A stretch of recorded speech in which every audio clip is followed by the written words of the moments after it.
Hi, if you want to watch exclusive content with hot girls that you won't watch on YouTube, namely where Naruto roasts Kushina and Mikoto and many other hot girls without restrictions, then visit my Boosty channel at the link in the description. Well, let me introduce myself. Alina Kriklova, 22 years old. A second-year correspondence student at Moscow State Pedagogical University, MPGU. Disabled and an orphan. How did this happen? Well, Russia has always had two problems, fools and roads. And when these two problems collide then, well, that's what happens. I was only 18 years old then. I had a good family, mom, dad, and a beloved older brother. We were on our way to the dacha to celebrate Dad's birthday. It was winter, icy roads, and a drunk truck driver. I think it's not hard to guess what happened. My parents and brother died instantly. I was a little luckier. I survived. Well, how lucky. Half my bones were broken. My legs and spine were especially badly damaged. So, I'd been confined to a wheelchair for over 4 years now. But I'm not discouraged. I love children and dream of becoming a teacher when I graduate. Besides all that, I really love anime. My favorite is Naruto. I think it's impossible not to fall in love with this sunny boy who never gives up and teaches others to always move forward. Okay, I still have to finish my coursework, so I'm heading to the kitchen for a big cup of tea and to the computer. Hey, little brother. I smiled at the photo of my older brother hanging on the wall. And tomorrow is your birthday. You'd be 39 already. Yes, there's a big age difference between my brother and me, almost 16 years, but that's just how it works. After making myself some tea, I head back to my room. I need to finish my term paper and send it to college. Computer technology rules. So, I've been sitting here too long with this coursework. It's getting late. Time for bed. I swung myself from the wheelchair onto the bed as usual. I've gotten the hang of it over the past 4 years. Sleep, sleep, sleep. Tomorrow, they'll send new assignments from the institute by email. And then I'll have to sit at the computer until late at night again. It's become hard to breathe. And I'm flying somewhere down. Or up. Suddenly, a bright light cut into my eyes. I wanted to cover my eyes with my hands, but my body wouldn't obey. Then I heard voices. I couldn't make out a single word. They all blended into a steady hum that gave me a headache. After a while, the voices died down, and I fell asleep peacefully. When I opened my eyes, I saw a white ceiling. I turned my head. A small room, white walls, one window, uncovered. Next to the bed stood an 4-pole. Did I end up in the hospital? But how and what happened? Oh, you're finally awake. A young woman in a white medical coat entered my room. How are you feeling? Do you have a headache? No, I don't think so. I carefully touched my head and discovered that it was all wrapped in bandages. Where am I and what happened? You were hit pretty hard on the head. You've got amnesia. Do you remember anything? She sat down on the edge of the bed. I remember I was at home, sleeping, and I woke up here. I rubbed the back of my head through the layer of bandages. You don't remember the last 2 weeks? She drawled. But that's okay. Oh right, I forgot to introduce myself. My name is Mitarima Noera. And I know you, you're Izumi Taiko. What Izumi? My name is Alina. Okay, calm down. We need to solve problems as they arise. Izumi, you should rest now. Mitarima smiled at me and walked to the door. They'll bring you food soon, she said and left. She has a strange name. And I'm sure I've heard that last name somewhere before. Okay, I should take a look around. But damn, I can't walk. And there's no wheelchair in sight. Okay, I'll take a look around. Out of habit, I jerked sharply to turn toward the window. I forgot to hold the blanket with my hands, and it fell to the floor. I reached for it. Only after I lifted it did I realize it had been too easy.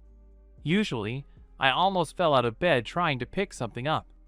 Lost in thought, I accidentally glanced at my feet. And I almost screamed. Those aren't my feet.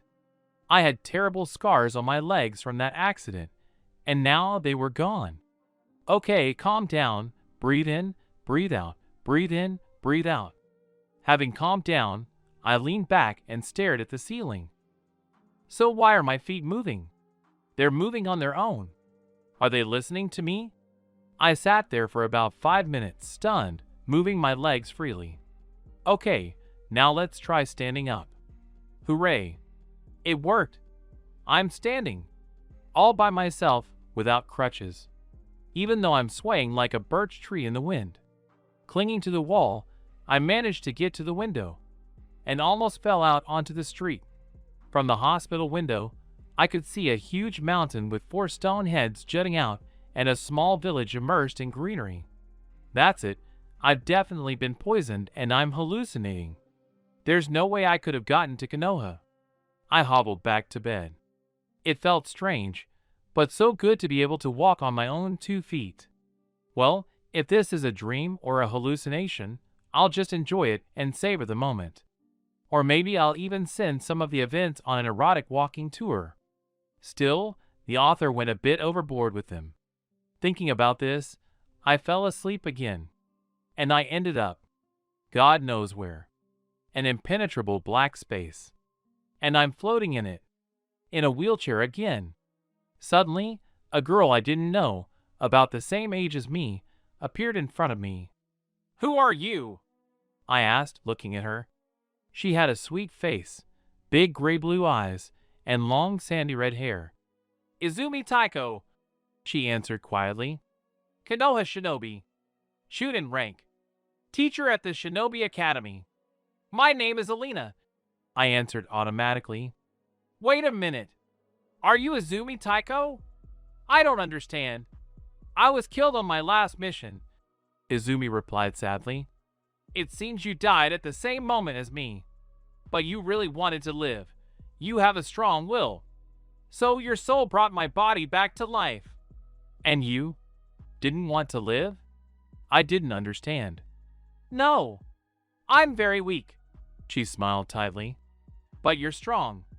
Alina, I don't mind you becoming the master of my body, and I will find peace. Goodbye, Ollie." "Izumi." "Bye," I replied, and woke up. Okay, my mind's a bit muddled. How could I have ended up in the body of the dead Izumi Taiko? She said I died? Wait, I don't remember anything like that. But I had trouble breathing before I ended up in Izumi's body. Maybe something happened, like a fire or a gas leak. So I gave up. Well, there are some upsides to this. I'm no longer disabled. And Izumi mentioned something about teaching at the Shinobi Academy. So it's decided. My name is Izumi Taiko. I am a Chunin of the Hidden Leaf Village. I teach at the Shinobi Academy. Well, hold on, Shinobi World, beware canon. No one has ever seen a kunoichi like Konoha. They kept me in the hospital for about 2 more weeks. After all, a concussion and, according to the doctors, amnesia, that's no joke, even for a shinobi. But I sorted out Izumi's memories. I put everything in its place. Incidentally, it turns out Izumi looks a little older than her age. She's only 20, but looks 22. She achieved Chunin rank at 14, and became an instructor at the Shinobi Academy at 17. And judging by her memories, she had a hard life too. Her shinobi parents died on a mission when when I was already very little. She has no other relatives, no friends either. She barely interacted with her teammates either. When I was finally released from the hospital, I decided to take a stroll around the village. So, Minato Namikaze had already become the Yondaime Hokage and married Kushina Uzumaki. So, there was still about a year until the birth of the blonde hurricane named Naruto Namikaze Uzumaki. And until the appearance of the half-corpse Obito Uchiha, his brains ironed by Madara. Holy shit. I almost fell forward. Obito and Kakashi were walking down the street, exchanging remarks, sometimes quite caustic ones. What the? No, I'm not swearing, my head is full of ellipses, mixed with question marks and exclamation points. By the way, Obito had both eyes, but Kakashi had his right eye covered with an eye patch. So he lost his peeper on the mission. I wonder what went wrong. Obito should have been caught in a cave-in while saving Kakashi and ended up in Madaraka's clutches. So what was the name of their teammate? Ren Noera? So does that mean her relative works at the hospital? I wonder how the girls are dancing. I gave up on everything and went to Mount Hokage. I needed some fresh air to clear my head. I climbed to the top of the first Hokage's head, up a sheer wall. By the way, my chakra control is simply excellent for someone who got into the body of a trained shinobi 2 weeks ago. And anyway, it's cool being a shinobi. While I was sitting in the hospital room, I practiced channeling my chakra and walking on vertical surfaces. And standing on the ceiling, that was something else entirely. I settled on the first head and stared at the horizon. Surely this was the accepted place for reflection for all Konoha shinobi. But they didn't give me a chance to think in peace. I see you've been released from the hospital, Izumi. I turned around. A man of about 53 years old, dressed in white, was standing next to me. "Sand Sama," I blurted out. And Izumi's memories are really helpful. Yes, now that the bruises have passed and my memory has more or less returned. By the way, yes, I still don't remember the mission where Izumi died. Do you mind? He sat down next to me. No, I personally, like Izumi, found the old man attractive. It's a rare case where a cute appearance matches his personality. Judging by Izumi's recollections, Hiruzen wasn't involved in Danzo's shady dealings, although he occasionally covered for him. What are you thinking about, Izumi? It's simple. I almost died on that mission. If I had a less stable head, they would have reserved a place in the cemetery for me long ago. Excuse me, Hokage-sama, I have to go. I have to go to the academy tomorrow. See you. The old man nodded. I ran down the cliff. While running toward the house, I circled around and ran across the surface of the lake, kicking up as much splash as I could. It's still great to be a shinobi and move around on my own 2 feet, not in a wheelchair. I made it home in about 5 minutes. It's a house, really, just a small 2-story house. I inherited it from my parents.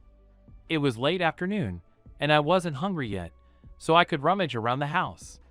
Still, I couldn't fit all of Izumi's memories in my head. I searched around thoroughly and profitably. I found a locked room, which I recognized as Izumi's father's office. I spent half an hour breaking the seal. It turns out I'm pretty good at Fuinjutsu. Not the famous Uzumaki, but quite good. I'd also like to find out how I'm doing with techniques and elements, but that's not urgent. I also found a fairly extensive library, and some of the scrolls are older than old Hiruzen. My parents were really thrifty. I poked around the library until late at night. Only around 1 in the morning did I realize I had to be at the academy by 7 a.m., and I hadn't gone to bed yet. After putting the scattered scrolls in one place so they wouldn't roll all over the room, I locked the room and went to bed. The morning began with a strong urge to smash my alarm clock against the wall. I've never been a fan of those infernal machines, but waking up at 6 a.m. without one is pretty tough. Gathering my limbs together, I shuffled into the kitchen. Luckily, I can make breakfast in 10 minutes. Eating and washing the dishes are another 15 minutes. The only question was, what to wear? The eternal woman's question. True, in my world, I never asked myself that question. Heck, I didn't even go outside more than once a year. Then, when I had to go to the hospital for a checkup, I gave up on everything and put on a standard Chunin vest, a 3/4 length sleeveless shirt underneath, knee-length breeches, and standard shinobi sandals. I attached a pouch with kunai and shuriken to my right leg. And it didn't matter that I didn't know how to use them. My body knew how, I just had to remember the moves. So, I showed up at the academy almost half an hour before opening. I had to stand outside the door until the other teachers arrived. Welcome back, Izumi. Ibiki nodded at me. I'm a bit afraid of him, to be honest.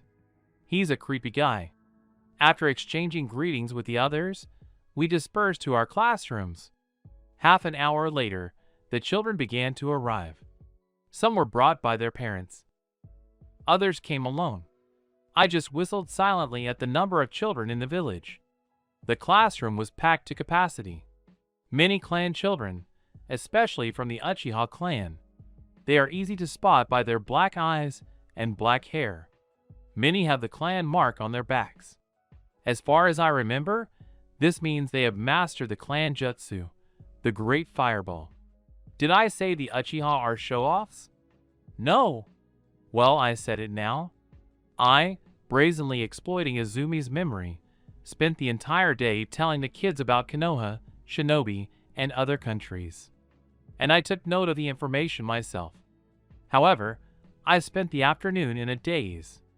Another academy teacher had just returned from a mission, and it was Orochimaru, the sly snake Sannin, who should have been kicked out of the village by now for illegal human experiments, all thanks to Shimuro Danzo. But that's not what shocked me most. As I remembered from the anime, Orochimaru always wore his hair down, but here he pulled it into a low ponytail. He simply plagiarized the future Itachi. Only the Uchiha's hair didn't reach his butt. Deciding to follow Auric, I followed him as he headed home. Orochimaru also lived separately. Apparently, his parents died in the Shinobi War some number of years ago. "I noticed you. Who are you?" he suddenly asked, standing on the threshold of his house. I hid. "Snake hands." The snakes that burst from the sleeve of his robe darted toward the spot where I was hiding. I managed to jump away. I rolled out of the bushes a little to the side of his attack. "I don't know what you're planning, Orochimaru," I hissed through my teeth, looking into his wide eyes. "But I will ruin all your plans. Don't even think about getting the Hokage job, and I will send Danzo and his dirty deeds to the next world myself." "What?" The Sannin choked on air. "What makes you think I want to become Hokage? What do I need this hassle? And who are you anyway?" "Izumi Taiko," I replied, blinking in amazement. "And I just thought you wanted to become Hokage. You're the third student, after all, so..." Out of old habit, I ran my hand through my hair, pushing back any strands that were in the way. "This gesture," Orochimaru suddenly whispered. "Ollie, is that you?" "What?" I involuntarily took a step back. "Ollie. Only my older brother called me that." "Brother, is that you?" I don't understand. Orochimaru's POV. I remember my first appearance in this world as if it were yesterday. When I saw the truck hurtling toward us and saw my father desperately turning the wheel, trying to avoid a collision, I thought this was the end. But all my thoughts at that moment were about my little sister. I managed to think, why did we take Ollie with us? Why did we go this way? The next second, the world disappeared and darkness swallowed me. When I opened my eyes, I saw the sky and tree branches. A cute blonde with brown eyes leaned over me. "Oh, you're alive. And here I was, thinking you'd have to dig a grave here." She smiled somewhat tensely, helping me sit up. Out of the corner of my eye, I noticed that she was wearing strange clothes, and so was I. "You sure know how to scare me, Orochi." A guy with red streaks under his eyes and a mane of white hair that clearly needed a comb popped out of nowhere. I didn't understand anything at all. Something's not adding up in my head. Then I noticed these two seemed strangely familiar. Well, when my little sister got hooked on anime, guess who got the brunt of it first? That's right, me. My beloved older brother. So, I had to watch Naruto with my sister. There are about 500 episodes. It's pure horror. But then it got interesting, I won't lie. So why am I saying this? I nearly had a heart attack when I recognized this couple as the future legendary loser and legendary pervert. So who am I then? Really? While Tsunade and Jiraiya turned away, I quickly looked myself over. So, black hair, pale skin, even white. Lucky me, really lucky. Nothing to say. I'm in Orochimaru's body, Damn it. Oh well. Orochimaru isn't even the worst option. Okay, let's call it lucky. That someone above gave me a second chance / I was incredibly lucky / the gods were playing a big joke on me. Underline is appropriate. Well, I know the canon pretty well, but mostly just the key points. I think Oric was kicked out of the village for illegal human experiments. Brr, how disgusting. It's disgusting even to think about it. I think it was Shimura Danzo, the head of Route A and BU, who did the hard work. Screw him. Far away, and for a long time. I can even tell you the address or draw a diagram showing how to get there. What do I need all this hassle? And the Hokage post. And immortality went down the drain. Orochimaru, I thought, wanted to become stronger? That's the direction I'll work in, and I don't need the rest. Well, I could also improve my medical skills. It wouldn't hurt. You can't always rely on Tsunade. In about a week, I figured out the events in Konoha. Minato had become a Jonin and was already eyeing the Hokage spot, and the flag was in his hands. Basically, the canon events were still a long way off, like China on its back, but in this world, it was like the land of ice backwards and on all fours. But I've already changed some things. There won't be any crazy missing meme dreaming of immortality here. I thoroughly destroyed much of Orochimaru's research, the kind that was secret and could have done more harm than good. And when Shimura Danzo came to me, wanting a rake with the first Hokage's DNA, I told him off. Father Russian. Swear. 6 floors up. He didn't get the hint and came back again. I told him off again. To the same address, only I built another 9 floors on top. And this time, all of Konoha heard our scandal. In short, I completely shattered the image of the unapproachable snake Sannin. Although, before that, I had been on the brink of life and death, so my personality had definitely changed. Admittedly, people started shying away from me even more. Speaking of snakes, while I was figuring out my abilities, I decided to perform a summoning, so to speak, to test my combat readiness. I wish I hadn't done that. I don't know what went wrong. Maybe it was my possession of Orica's body, but I was thrown right into Ryuchi-do. I don't know what happened, but I landed right on Manda's face, or whatever it is with snakes. Manda immediately tried to devour me. He barely escaped. As a result, every snake, regardless of size or age, tried to catch me. Eventually, they caught me, and they started sorting things out. I honestly admitted I wasn't Orochimaru, just a passing crocodile who'd somehow stumbled into his carcass. The snakes scratched their heads, with their tails, too, a truly incredible sight. And they revealed that Orochimaru's name had disappeared from the summoning contract for a while, then reappeared. Then, they solemnly declared that I could continue using their summoning. I was pretending to be Orochimaru right now, after all. It would be strange if his summoning had suddenly changed. They practically kicked me in the ass when I got back. Phew, it seems like everything worked out.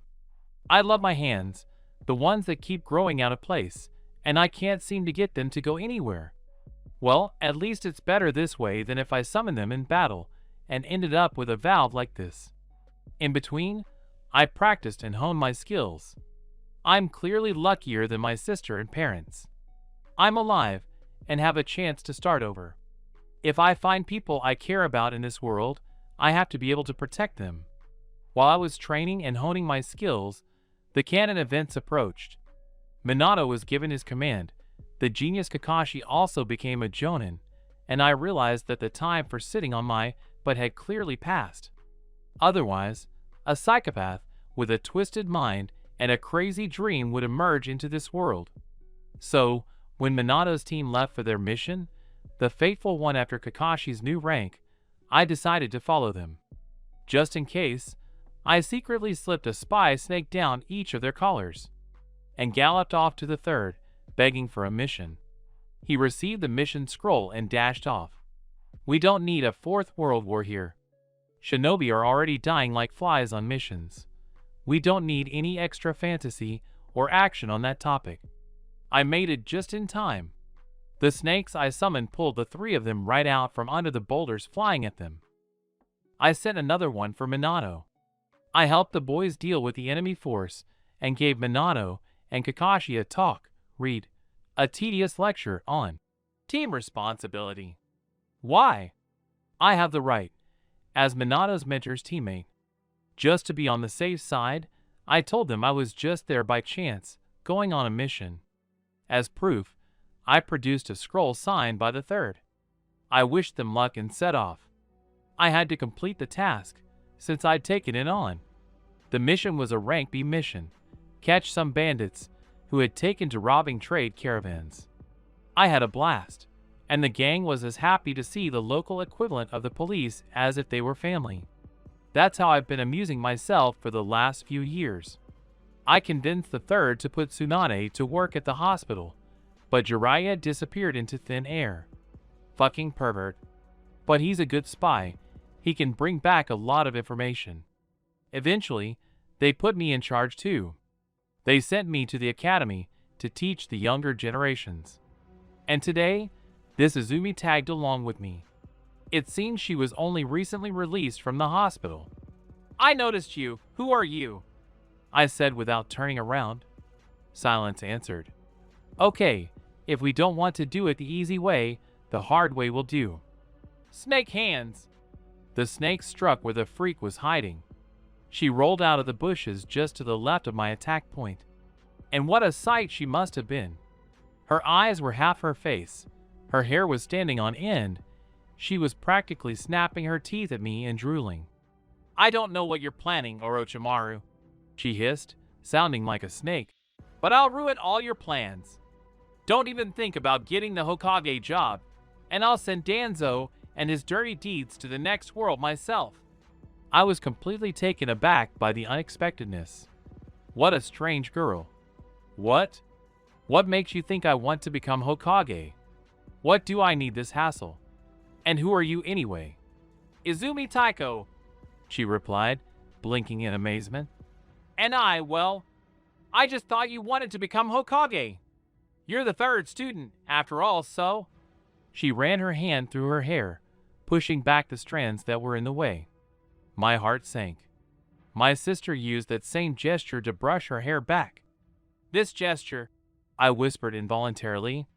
Ollie, is that you? Ollie. I was the only one who called my sister that. Everyone else called her Alina or Alia. What? She took a step back. Brother, is that you? I don't understand. Ollie, is it really you? I stepped towards her, peering into her face. Yes, this Izumi had gray blue eyes, and her sister had green, but the expression in her eyes was the same as Ali's. Brother, she swallowed. Brother. She rushed to me and hung on my neck, watering my clothes with tears. You're alive, brother. Ollie, I hugged my sister. Let's go into the house. We'll talk there. I practically dragged my sister inside on my own neck. I can't believe it. Ollie's here too. Dragging my sister into the living room, I sat her down on the couch and landed next to her. Ollie finally let go of my neck and stopped crying. Ollie, how long have you been here? I asked, looking at my sister. Yeah, Ollie and Izumi have almost nothing in common. A couple of weeks, and then in the hospital. And before that, I lived alone for 4 years. Without you. What do you mean 4 years? I didn't understand. I spent much longer here. Some kind of time anomaly.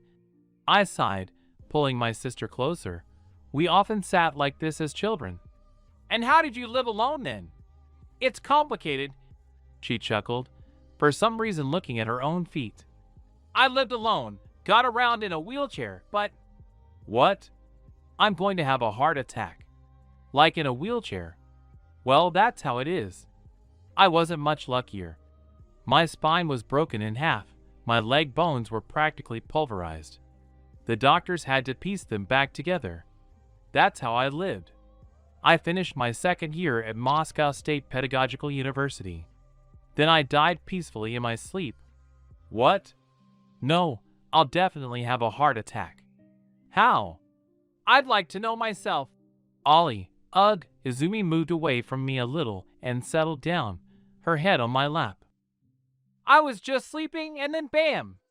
I woke up in the body of Izumi Taiko, who died on a mission not long ago. That's all really. And what did you do here? I told her everything honestly. She laughed like crazy. Do you understand what you've done? Do you understand? She shook my shoulders. Do you understand? You ruined all of that Black Blob's plans. He didn't get a Beto. You weren't kicked out of the village for your experiments.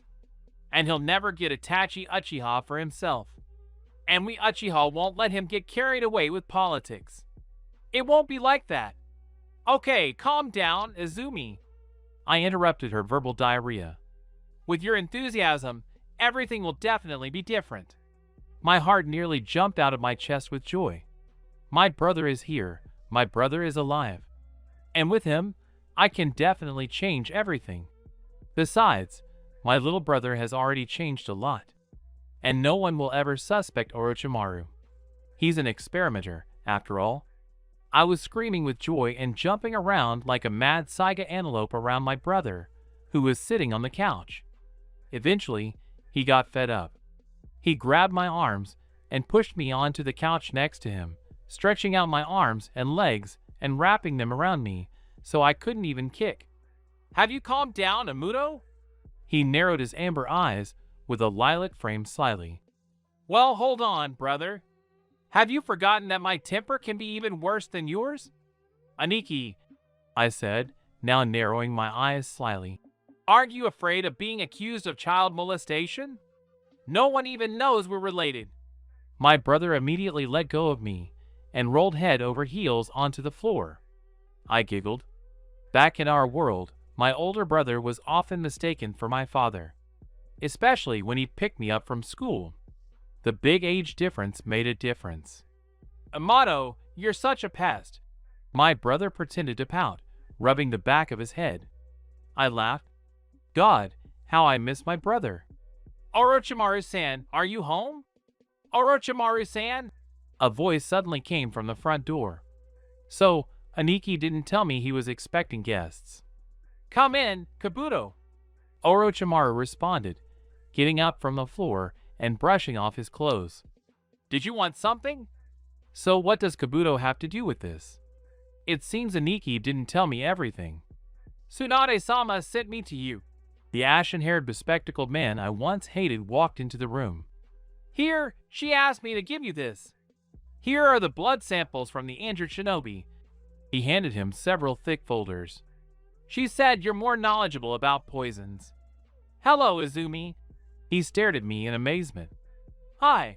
I nodded. Well, I'll be going. See you later, Orochimaru-san.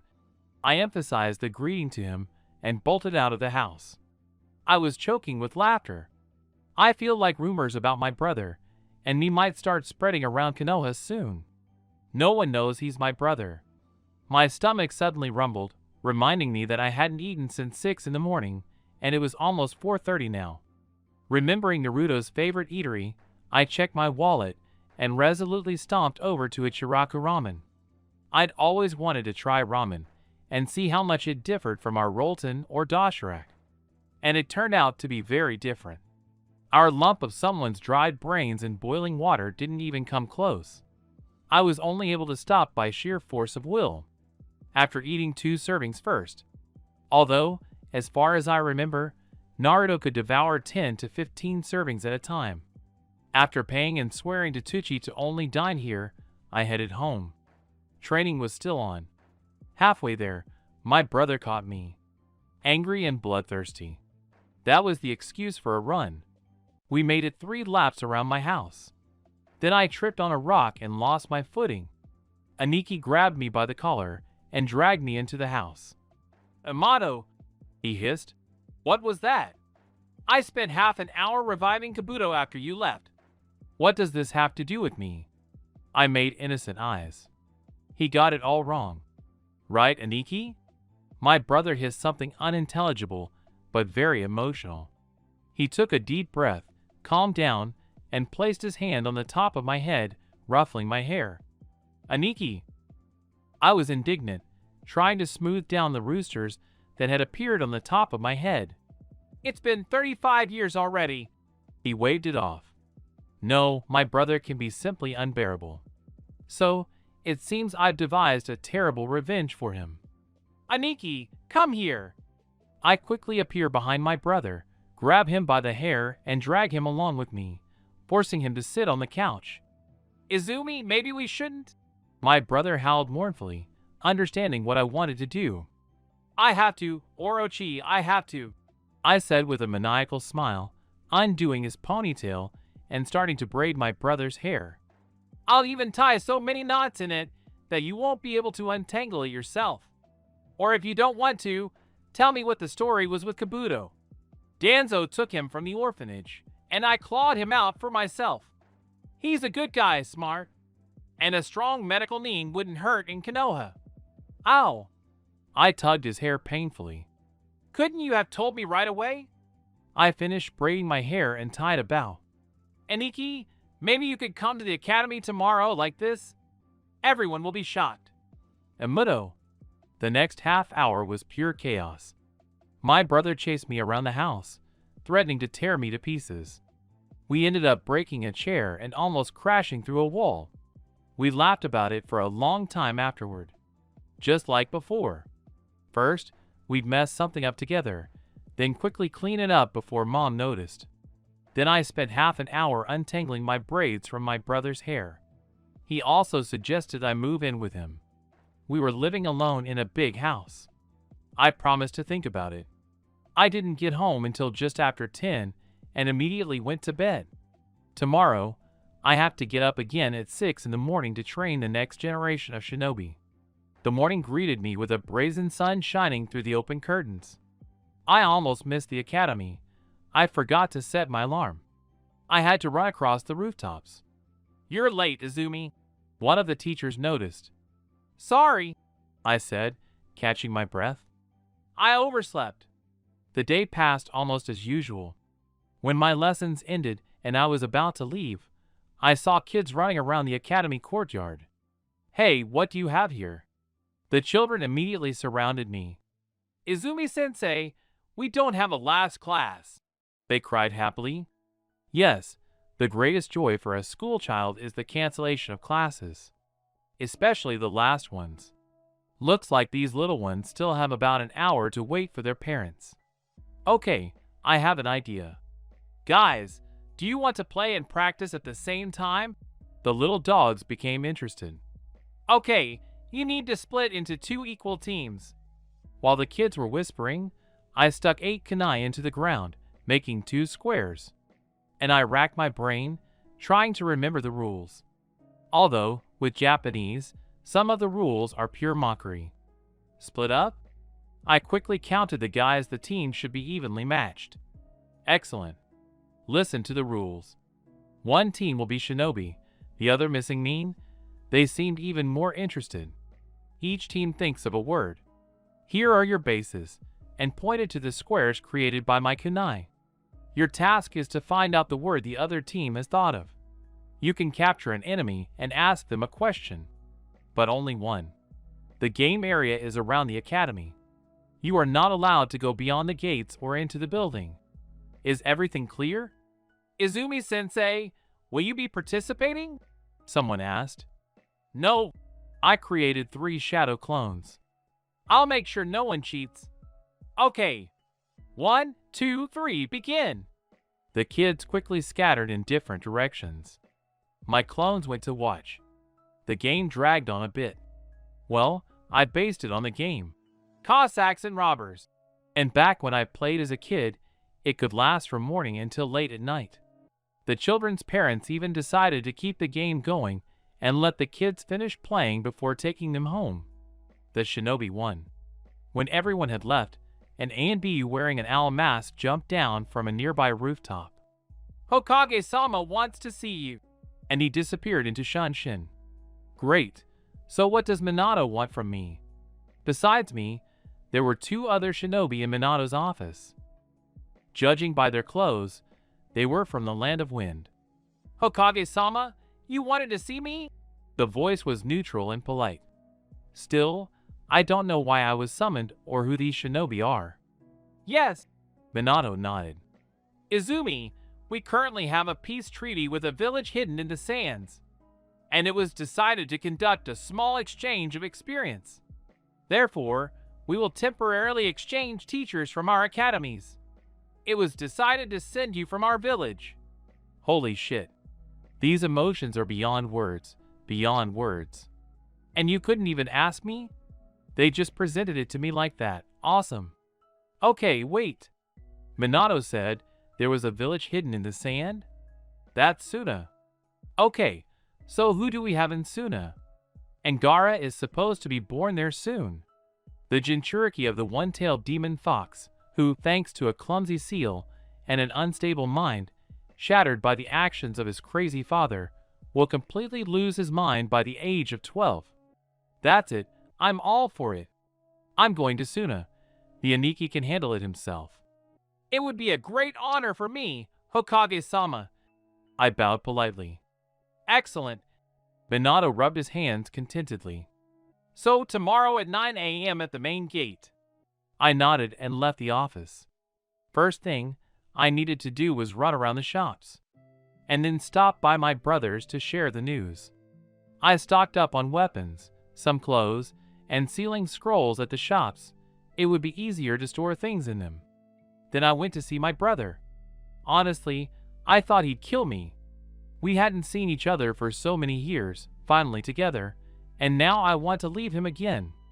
But understand, Aniki, this is our chance to not give Madara and Danzo a single chance.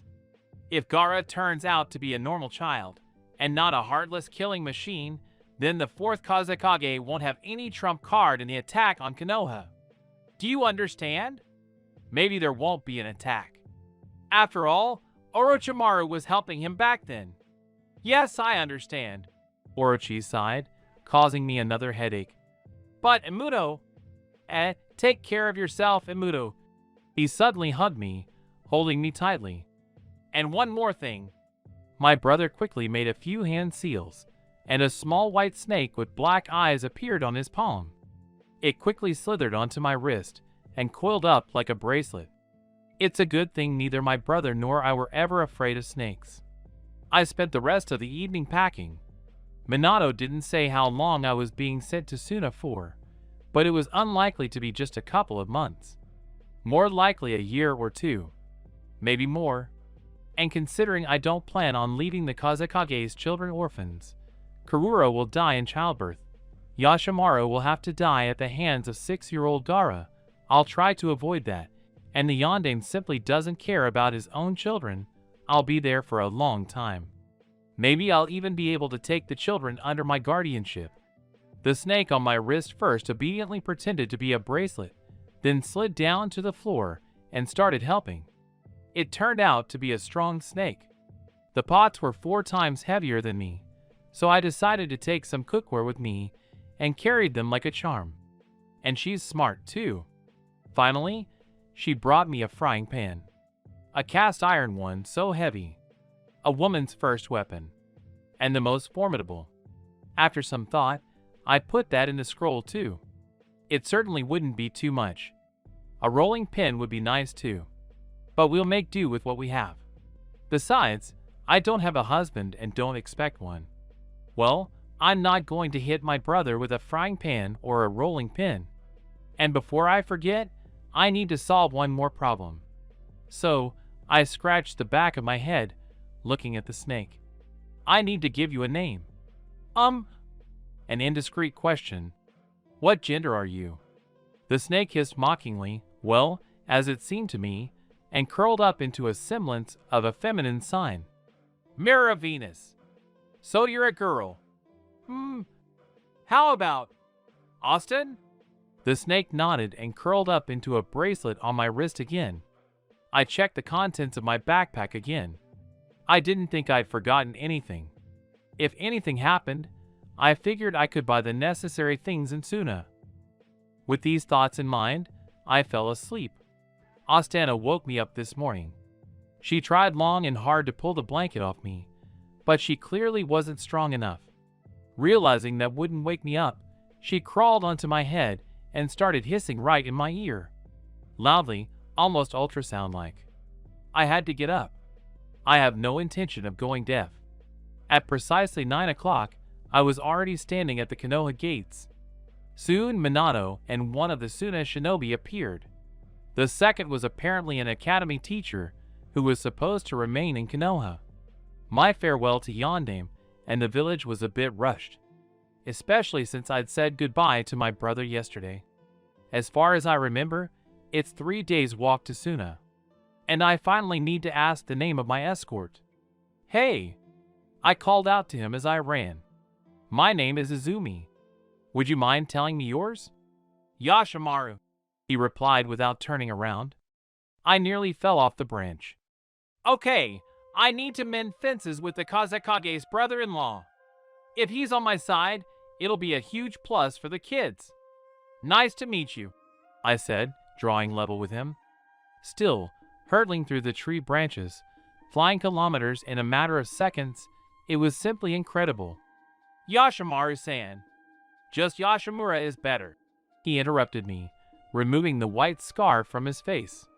It was because of this scarf that I didn't recognize him. "We're the same age, after all."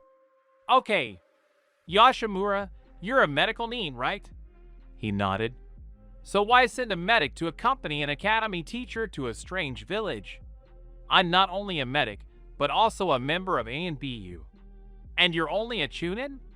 "Yeah, and just an academy teacher. I'm good with kids, but I also have a few tricks up my sleeve," I said, glancing sideways at Austin, who had crawled up my sleeve and become completely invisible. "And no one knows this about my brother." We exchanged meaningless phrases the entire way, so by the end of the 3-day run, we could almost be called friends. Along the way, I managed to get him to share some information. Years weren't kept track of in this world, so I could only keep track of time by dates familiar to me from canon. Anyway, I found out that Karura was already expecting her third child. She's about 4 or 5 months along. An 18-month-old Kankuro and 2-year-old Temari were tormenting everyone in Suna with their pranks. So, that leaves me with only 2 or 3 months to establish contact with the Sabakuno family. I'm not counting the fourth one himself.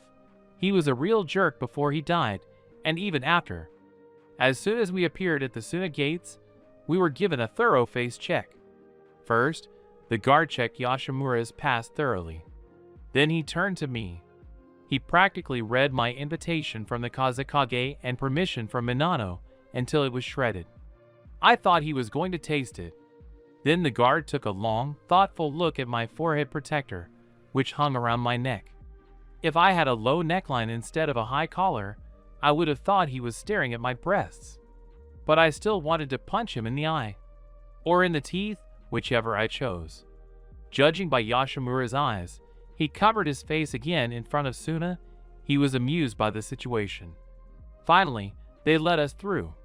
Yashimura immediately dragged me towards the residence because I really wanted to kill that idiot. We spent almost 2 hours standing at the gate. "You're going to have smoke coming out of your ears," Yashimu snorted. I huffed and puffed like an angry hedgehog. Damn, I'm in a terrible mood, and now I have to bow and scrape with the fourth. Okay, calm down, Izumi. Inhale, exhale. Everything seems to have calmed down. I spent the rest of the journey turning my head, looking at Suna and its inhabitants. Overall, I like it here. It's warm, bright, and the flies don't bite. I'm kidding about that last part. Almost the entire land of wind is one vast desert. Forests exist only on the borders with other countries. Like the deserts of my world, it's quite warm here, even hot during the day and almost cold at night. But the nights are short. I don't like the dark. The locals are a whole other story. I think I'll have to buy some clothes. Preferably gray, brown, and beige. Dark green is fine for cruising around the land of fire, just not on that guard duty like guys. But here, such an outfit would be immediately noticed. Although, I think I packed something suitable. Yashimaru pulled me out of my thoughts. We were already standing in front of the Kazekage's office. I mentally doused myself with a couple of buckets of ice water. Right now, a Chunin girl should be standing before the fourth, deliriously flattered by her mission to train shinobi from another country.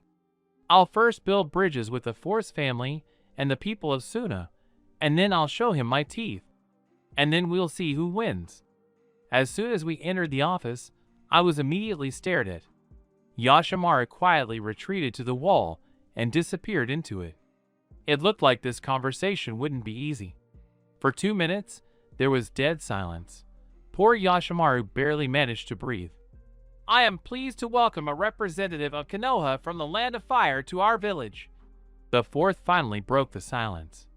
My name is Sabakano Raza. I am the fourth Kazekage. It's a great honor for me, Kazekage-sama. I bowed. Okay, time to play my temporary role. My name is Izumi Taiko. Rank, Chunin, I said, looking at the floor, giving a shy, timid smile, and maybe even a little blush on my cheeks. Pleased to meet you. Oh, and what a condescending look. You fell for it. I'm afraid it's Hokage-sama. Well, but I don't like the bitterness towards Minato at all. He didn't fully explain the situation. You? Why are we on familiar terms? I don't think we've ever drunk together. We'll have to live in our village for 2 years. Just until the next Genin graduation. The Chunin exams will be held in Konoha. Well, great. It seems I got away with it. The funniest thing is, he fell for my amateurish performance. The great actress inside me died in agony, or rather, was resurrected. I glanced sideways at Yashimura. Judging by his occasionally trembling shoulders and his eyes, mockingly glittering from the gap between his scarf and his headdress, which resembled bandages simply wrapped around his head, he was also amused. He understood my game. I think we'll get along well. He hasn't given me away yet. And the fourth spoke enthusiastically about the relationship between our villages. Finally, he ran out of steam, handed me the key, and told Yashimura to show me my living space for the next 2 years. No, I understand everything, but to give me an entire mansion. And right across from the Kazekage's house, no less. Is this a way to keep me under constant surveillance, or is he trying to show me his respect as the ambassador of a friendly country? By the way, the house should probably be checked for bugs or wiretaps. Well, screw the Kage. It's even better that the whole family lives across the street. So what was that? Yashimu asked as soon as we crossed the threshold of my new home, and he slammed the door. Are you loyal to Suna or to the Kazekage? I asked back. His answer would determine whether I would trust him. I remember how he chose to follow Raza's orders and lied to 6-year-old Dara about his mother, thereby completely breaking the boy's already fragile psyche. Can I be sure that this conversation will remain just between us? Our conversation has become somewhat one-sided. I nodded silently and walked into the room. Apparently, it had served as a living room under the previous owners. There were armchairs and a sofa. Yashimaru and I grimaced in unison, seeing the layer of dust on the furniture, at least 3 centimeters. It looked like the last time this place had been cleaned was before the third, if not the second Shinobi War. I quickly performed hand seals and erected a soundproof barrier, thanks to Izumi's memory, who knew this technique. It seemed this conversation wouldn't be easy either. While Yashimu was examining the barrier, I tried to dust the sofa a little.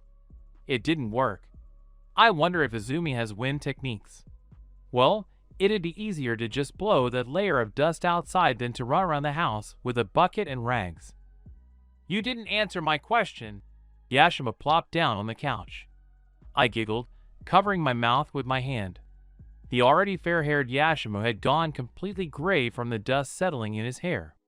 I can keep secrets, I said, sitting down on the armrest. That's for sure. I kept a friend's secret for almost 5 years. And everything you say will stay between us. I swear on my life. I hate him. He clenched his fists so hard his knuckles turned white. His youngest son isn't even born yet, and he's already made him a Jinchuriki. He's made his own son the village's weapon. And for you, he's just a weapon? Yashimu shook his head so hard I was afraid he'd fall off. What if Raza ordered you to kill your youngest nephew? Or lie to him? All for the safety of the village? I would never obey him. His gray eyes flashed.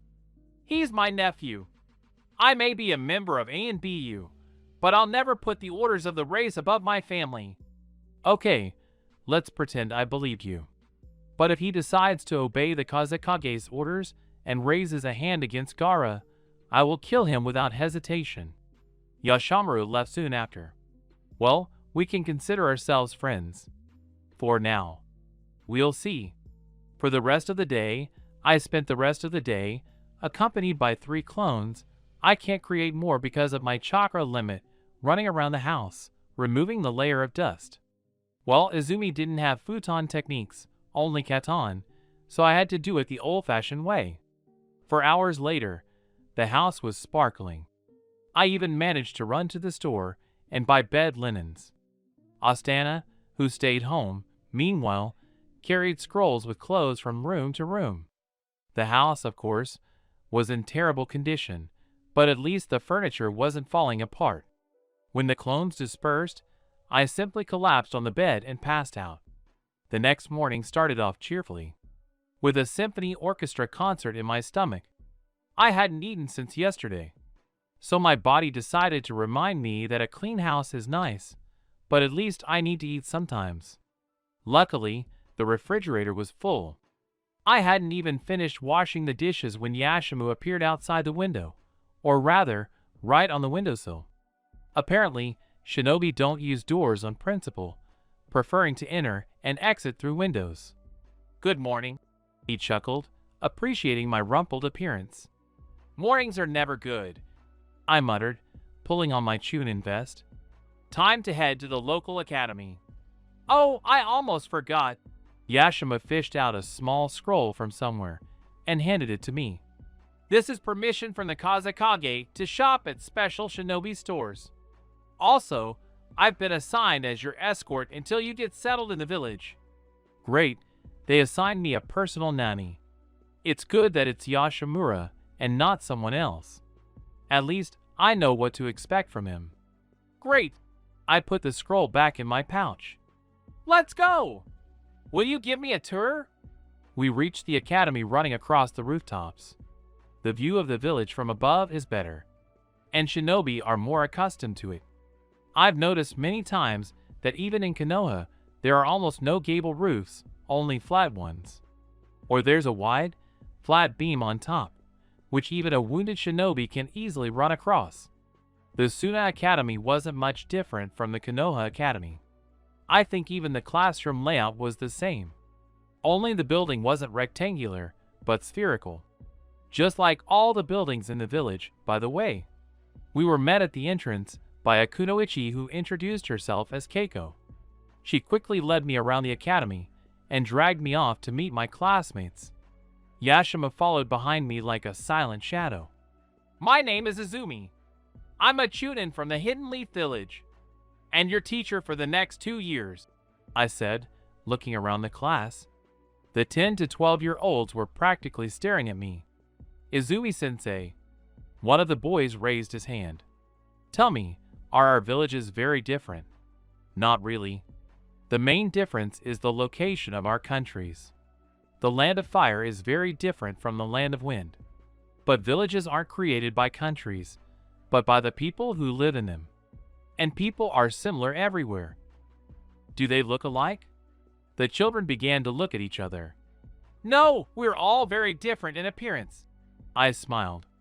I mean, everywhere there are people who are kind or evil, cheerful, thoughtful, lazy, those who get everything quite easily, and those who achieve everything with great difficulty. In every village there are such people. While Keiko was checking her students' homework, I leafed through the local math textbook. Tell me, why do shinobi need to study mathematical equations that in my world they study in 7th and 8th grade? Are they going to rate their chakra capacity on a scale of 1 to 10? Then a Jinchuriki or Uzumaki would have a chakra capacity of 12, and Naruto would have a chakra capacity of 25, and Uzumaki and a Jinchuriki all rolled into one. Or will they be solving problems like, there's a shinobi with such and such chakra capacity on the ceiling. How long will it take him to fall off? Will he run out of chakra at such and such a rate? Or, there's an enemy shinobi standing in a tree. How fast will he fall off the tree when he catches a kunai flying at 30 kilometers per second with his impudent face? Then, while Keiko explained the new topic, I half listened and looked at the students. Well, they were just kids, with psychedelic-colored hair and eyes. Well, if there were such people in Suna, that meant they had some kind of enhanced genome. When classes ended and I was about to shake Yashamura for a more detailed tour, he dashed off somewhere. Judging by his expression, something serious had happened. Mentally throwing everything away, I'm not under arrest. I decided to take a stroll around the village. I'll also check out the village map. I might have to run away in a hurry. Paranoids live longer than the indifferent. It's been tried and true. Although, throughout my entire school years, I was a complete indifferent person. I had almost reached the wall surrounding the village when I suddenly heard quiet sobs and whimpers in two voices. I froze mid-step and looked around. Two children stood in the shadow of the house. A boy about 2 years old and a girl a couple of years older. I wondered where their mothers were when little children were wandering the streets alone. The boy was quietly whining, tears smudging his face, and the girl was sniffling furiously, trying not to burst into tears. "Hi!" I walked up to them and squatted down so that our faces were at about the same level. "What happened?" "We're lost," the girl replied, a little rudely, grabbing the boy, apparently her brother, by the hand and pulling him toward her. "We wanted to go to Daddy and—" "I see. My name is Izumi. Do you know where you live?" They shook their heads. Well, that was a stupid question. If they knew where they lived, they wouldn't have gotten lost. I should probably take them to the residence. Their parents are probably already looking for them. The children came out into the world, and I realized fate was either playing a prank on me or had decided to give me more perks. The girl was blonde with her hair in 4 ponytails and blue-green eyes. The boy was dark-eyed, with short, brown hair and a wild hedgehog cut. What a sight! "Well, hello there, Temari and Kankuro. What's your name?" "Well, okay, let's take the bull by the horns." "I am Temari, and this is my brother, Kankuro." Temari looked at me from under her brows. "Nice to meet you. Come on." I extended my hand to her. "I'll take you home." They looked me over for a moment, then Kankuro let go of his sister's hand and grabbed mine tightly. Temari grabbed the other, and we slowly moved toward the Kazekage's house. Halfway there, Yashamuru almost bumped into us. Oh, the sight of him! His hair standing on end, his eyes taking up half his face, his expression twisted. Aji-san dash. The children rushed towards him. We wanted to go to Dad, but we got lost. And Izumi-san helped us. "Thanks." Yashimu sighed with relief. "That's why I ran away. They told me Temari and Kankuro were missing, so I rushed off to look for them. Will you help me carry them home? Otherwise they'll run away again." "Of course," he said. "And I'll meet Karura at the same time." Yashimu threw Temari onto his back, and I carried Kankuro on my back, and we hopped across the rooftops to the Kazekage's house. A young woman with a noticeably protruding belly was waiting for us at the threshold. It took me only a moment to recognize her. It was Karura, Yashimaru's twin sister, the Kazekage's wife, and the mother of Temari, Kankuro, and Gara. Well, that's how I met Sabaka no Karura. A kind and sweet woman who madly loves her children, husband, and brother. I became a frequent guest at the Kazekage's house, although Raza himself was clearly against it. But I couldn't go against the determined Yashimura and Karura. Sure, he glared at me at every opportunity, but Yashimura always followed me, at my request, and he could very well take revenge on Raza. subtly and discreetly. For example, with a casual flick of his elbow, he could knock a stack of oh-so-important documents off the table, so that the poor Kazekage would spend the night in the residence, rushing to sort them, or mix up some papers. I nearly split my sides laughing. The most amazing thing was, Karura laughed even louder than me. Temari and Kankuro were always happy to see me. They considered me something like an aunt or an older sister. I was always happy to play with them or teach them something. But this idyll didn't last long. Literally 2 months later, Karura was gone. I was teaching a lesson at the academy, as usual, with Keiko, when the door burst open and Yashamaru appeared. He must have run here as fast as he could. His Chunin vest was askew, his blonde hair was disheveled, and his expression was one of genuine terror. "Yashamu, what happened?" I ran up to him. Karura," he breathed out with difficulty. She's in the hospital. Giving birth." "What? It's only 7 months. Damn it. Karura can't die so soon. It can't be. But it's true. Yashimura is about to start having a tantrum. Izumi, can you sit with Temari and Kankuro? I have to be with my sister." "Of course." I turned to Keiko. "Keiko, I have to run." "I understand. Run quickly." She nodded. We were pretty good friends, and she knew about my friendship with Karura. "I'll finish the lesson." "Thank you." And we rushed away, like true shinobi, through the window. Temari, Kankuro. I almost tore the door off its hinges as I burst into the Kazekage's house. "Izumi-chan! Aizu-cha!" The children ran up to me. I knelt down and hugged them, holding them close. Both children were trembling and barely holding back tears. Quiet. Everything will be fine. Do you hear me? Everything will be fine." "Damn it, Izumi, aren't you ashamed?" Lying practically to the children's faces. "Nothing good will happen. Karura will definitely die. I have a couple of thoughts on this, by the way. Shikaka was sealed into an unborn child, meaning Karura herself, in a sense, became a Jinchuriki. And Gaara's birth was something like the extraction of a Bijou. That's why Karura died. So, Raza himself is to blame for Karura's death. Well, no need to sit on the threshold. Get up, kids! Come on, I'll make you some tea." I led the children to the kitchen. I needed to somehow stir them up. I know what a person can do in such a state, and when they find out about Karura's death. Oh, I wouldn't wish this on my worst enemy. I know from experience. But I was already an adult. I was 18, and they were little kids. Temari was 4 years old, and Kankuro had only recently turned 2. I made tea and placed the glasses in front of the children. They clung to them like drowning men to a life preserver.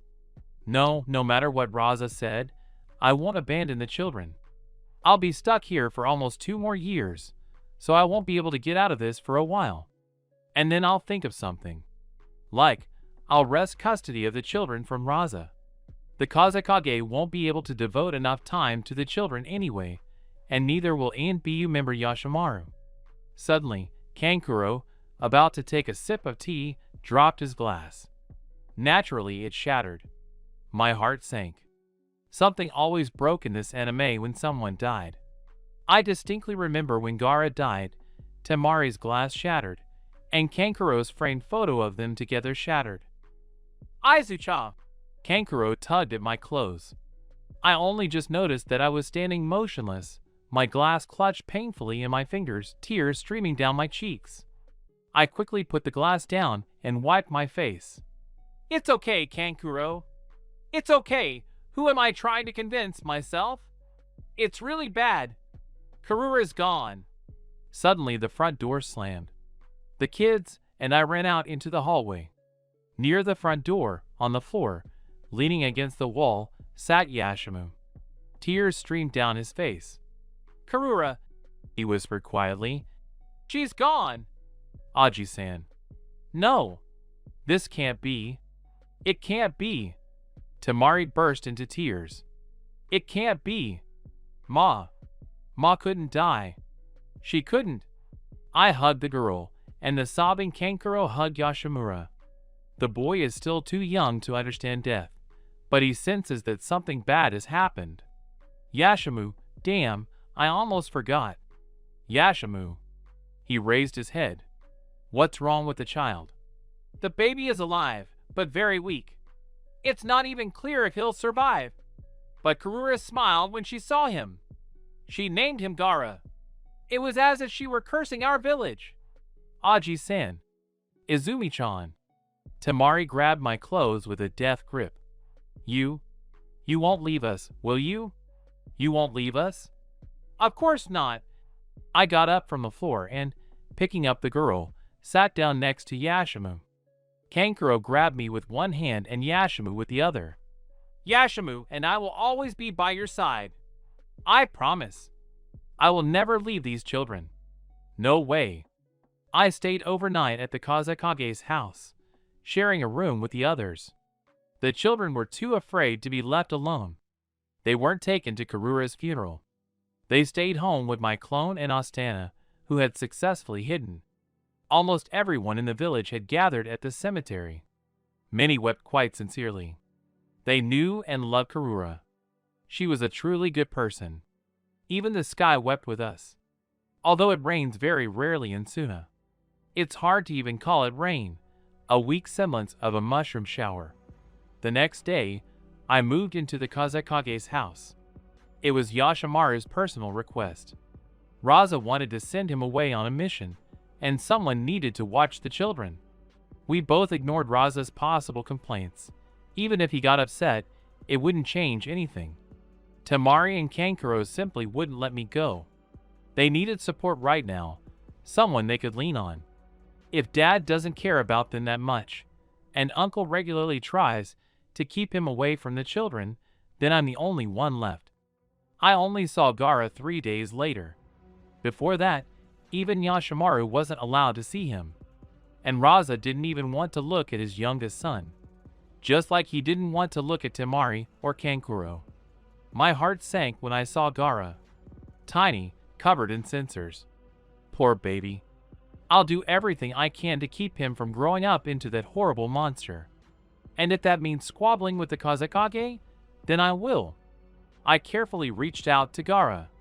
He suddenly opened his light turquoise eyes, and his tiny hand grabbed my finger. Hello, baby, I whispered softly. I promise I'll take care of you. And your brother and sister too. I promise you, Gara. The next day, I came with Temari and Kankuro. It was time for the kids to meet their little brother. Gara, Temari called softly to her brother. That's what Mom named him, right? Our little brother. Batik, I smiled. Kankuro is still little and speaks poorly, though he tries to repeat words after me or his sister. They stood on either side of his brother's crib. Babies have a very well-developed grasping reflex, so he held tightly onto his brother and sister's hands. Temari and Kankuro were also holding hands. I couldn't help but think of a story I'd read a long time ago. I think it was called The White Curtain in the Window. A terminally ill boy came up with the idea of the family knot when he and his parents held hands tightly. That's how he saved his parents from divorce. The doctor said Gara would be kept in the hospital for at least a couple of months, until they were sure the child wouldn't die from any infection. It was only 2 months later that I was able to take Gara out of the hospital. And then the fun began. If it weren't for Yashimura and Astana, I certainly wouldn't have managed. Raza showed everyone his disdain for children, not even wanting to see his youngest son. He tried to keep Yashimura away from him, but he failed. He quickly realized that when he tried to hurt me or his brother-in-law, he got what he deserved. Astana took revenge on him in a sophisticated way. Oh, but something will happen when my 2 years are up, and I have to return to Konoha.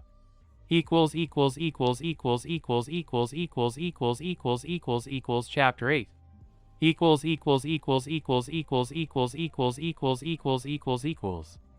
I soon realized that the race wasn't the greatest danger in this world. Much more dangerous were the small, and therefore very curious, children. I had to urgently draw and slap UN seals on almost every cabinet and drawer in the house, especially the chemical cabinets and the cutlery drawer, and on the windows and doors too.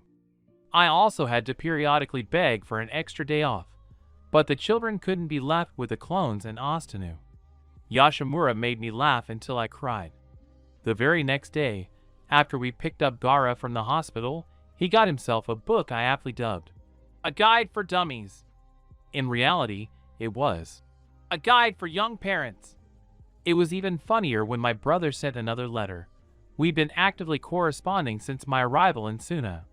He cursed Madara and Hashirama, as well as Rakuto Sanin and all the Bijou, with such obscenities that I decided to hide the letter somewhere safe later, in case the children accidentally found it. But the gist was something like this. A distant relative of the nine-tailed fox, a polar scribe, white, fluffy, and overfed, had come to visit Konoha. Specifically, Uzumaki Naruto was born, a restless hurricane with not just an awl, but a whole screwdriver in one place. The Kyubi no Yoko, aka the Nine-Tails, aka Kurama, finally broke free from Kushina and was immediately dealt a blow by Minato and his team. My brother crushed all its tails with his summoning snake, and the Bijou was ultimately sealed inside Naruto by Kushina herself. She wouldn't have survived the fox's resealing. Tsunade had already been recuperating for almost a month. Luckily, there were almost no casualties. Only a couple of people fainted upon seeing the Kyubi, well, maybe a couple of hundred. Or almost the entire village. The nine-tailed demon himself was stunned by such a warm welcome. "What's so funny, Izumi?" Yashima peeked into the room. He had recently managed to get almost a month's leave from the Kazekage. "Yes, my brother sent a letter." I waved the scroll. I never mentioned my brother's name, but Yashimura knew I had a relative in Konoha. The Yoname Hokage had a son, and some people immediately set their sights on him. Speaking of which, Orochi has already suggested poisoning almost the entire village leadership several times, namely Danzo and the elders, and possibly Old Man Hiruzen. He's already screwed up somewhere. I talked him out of it, promising to personally kill him, resurrect him, and then kill him again, because in that case, my brother's only path is to become a missing Nin. Do we need that? Bad luck for them, Yashima chuckled. As far as I remember, the bloody habanero would crush anyone.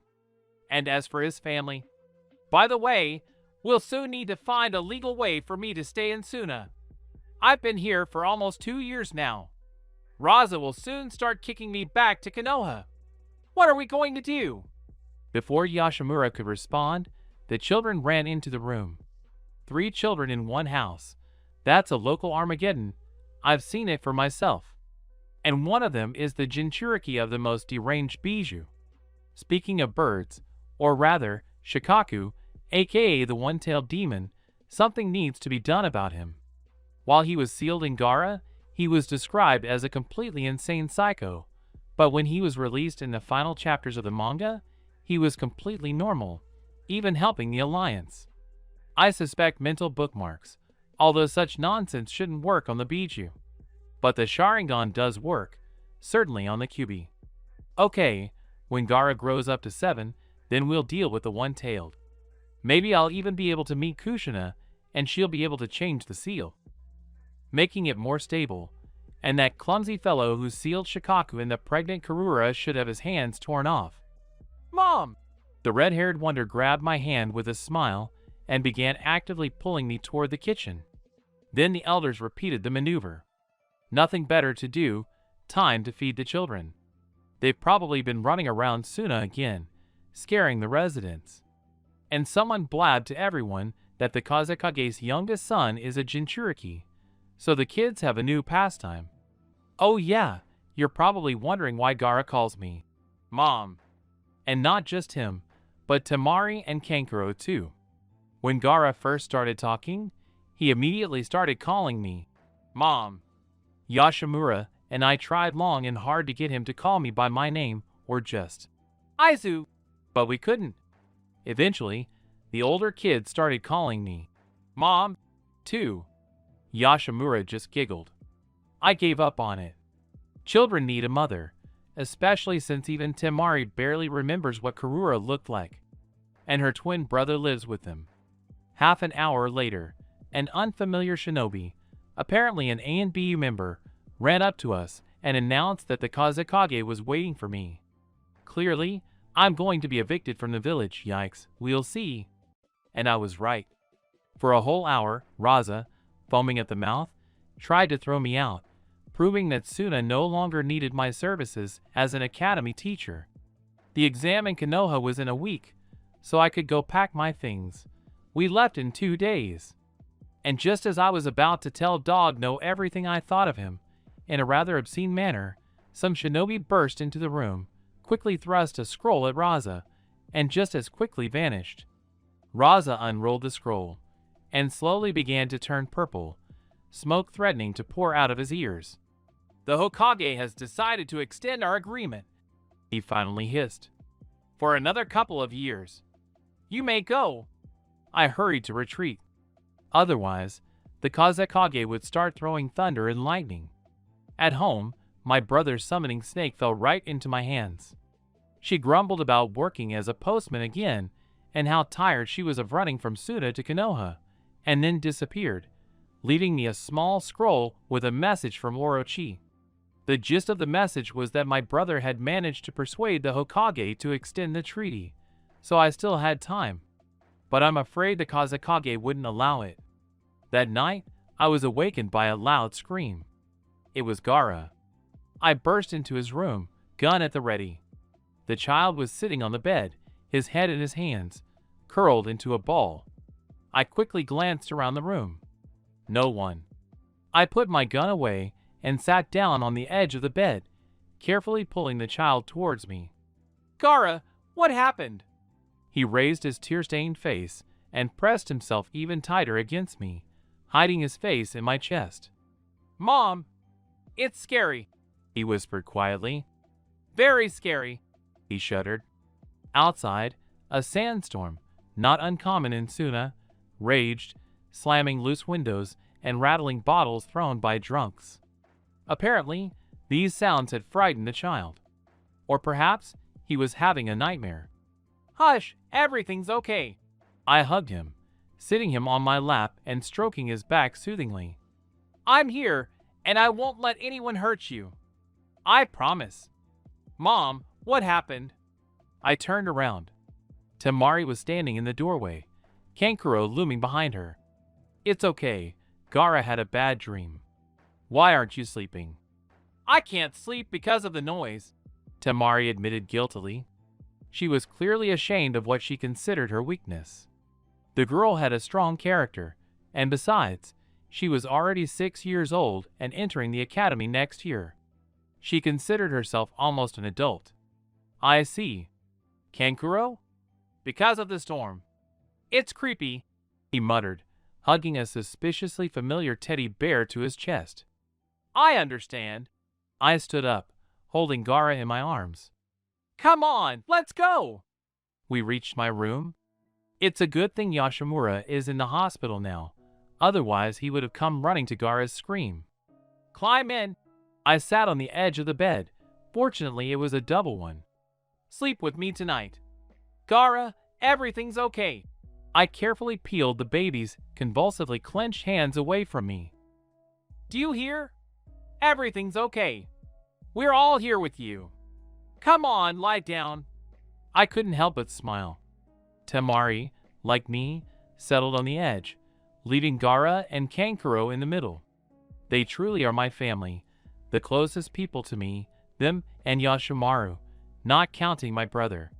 And I won't let Raza harm any of them. If only I could have guessed back then how cruel and treacherous the Kazekage would turn out to be. Once again, I understand that paranoid people really do live longer, and my suddenly awakened paranoia actually saved the lives of me, Yashimura, and my children.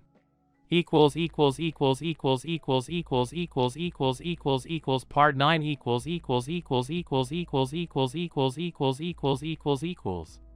Almost another year and a half in hidden sand flew by almost unnoticed. I was still working at the academy, where Temari had successfully entered a year ago, and Kankuro would be joining next year.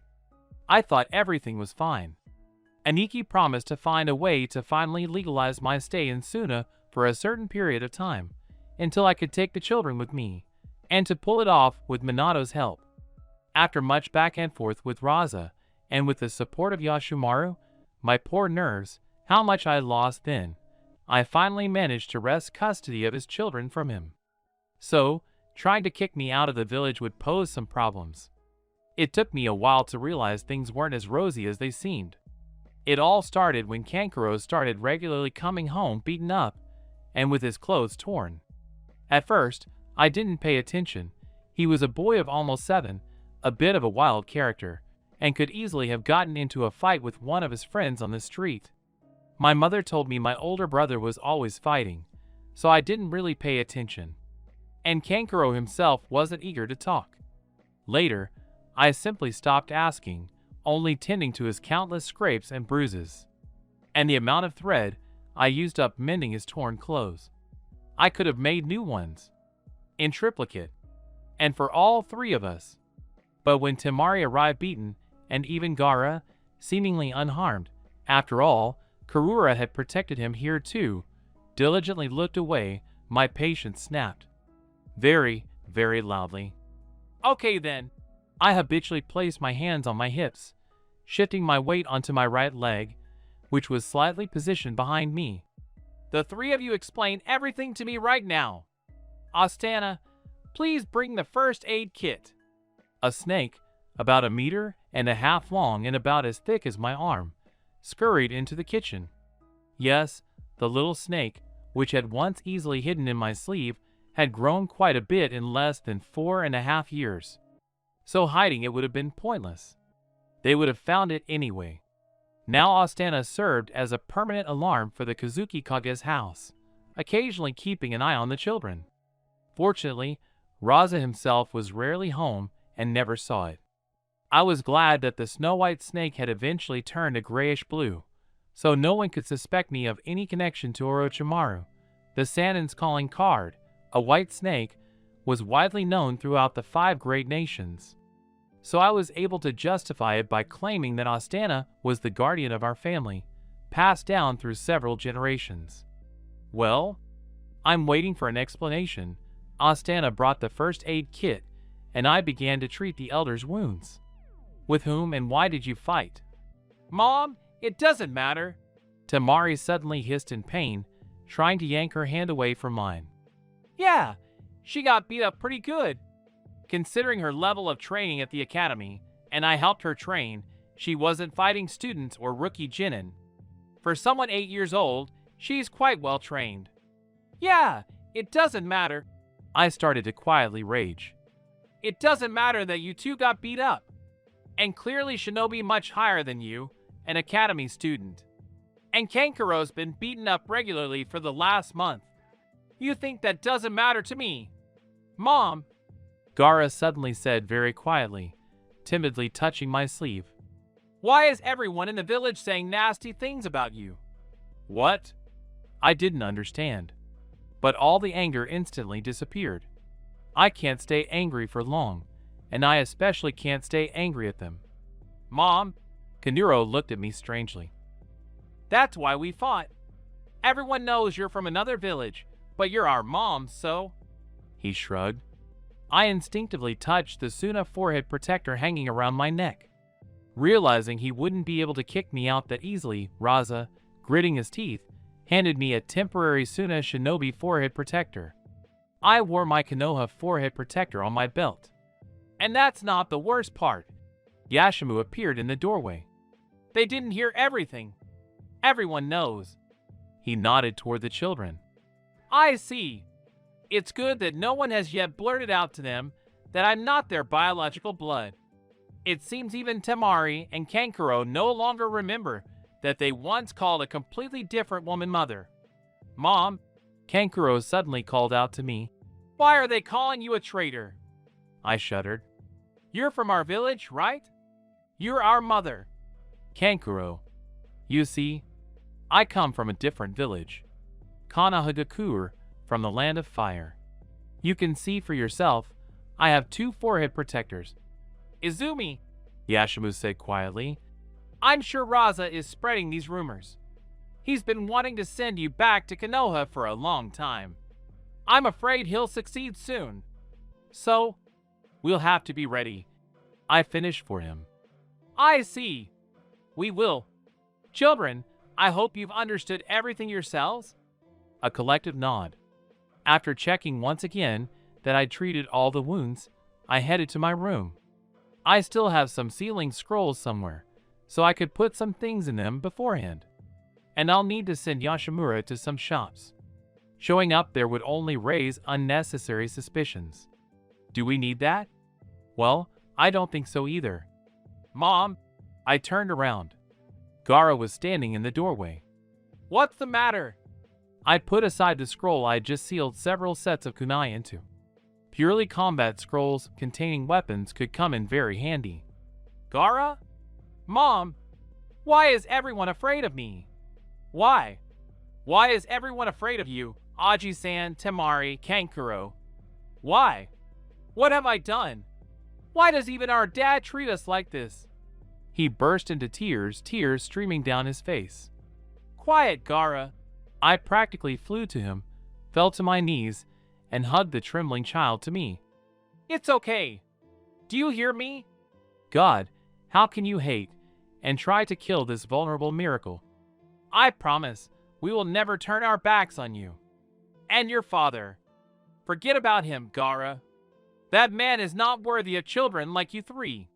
Mom, he wrapped his arms around my neck. I'm sorry, Mom. I'm sorry I doubted you. Gaara, my son. I'm the one who should be asking you for forgiveness. I'm not your mother. I didn't give you life. I know who's hiding inside you, but I keep quiet about it because I don't think you're ready yet. I'm the one who should be asking for forgiveness. I'm the one interfering with your fate, changing it, without even considering whether it's best for you. No, that's stupid. It's best this way. My brother and I have almost stopped the 4th World War. All that's left is to kill Kurozetsu, and that's it. And we won't let the Uchiha clan be wiped out. And I won't let Gaara turn into a bitter wolf cub, killing enemies and allies alike. And if I have to run away from the village urgently, there's no way I'm leaving the children and Yashimaru here.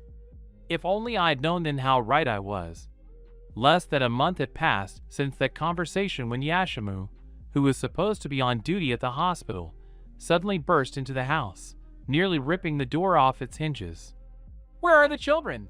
He said, barely catching his breath. Upstairs, they're sleeping. It was already late evening, and I sent the children to bed. What happened? Rasa's completely lost his mind, he hissed, rushing to the window. There's no time for explanations. I'll pack my things, go wake the children. It's dangerous for all of us to stay here. Understood. Astana, I called to the snake, flying up to the 2nd floor.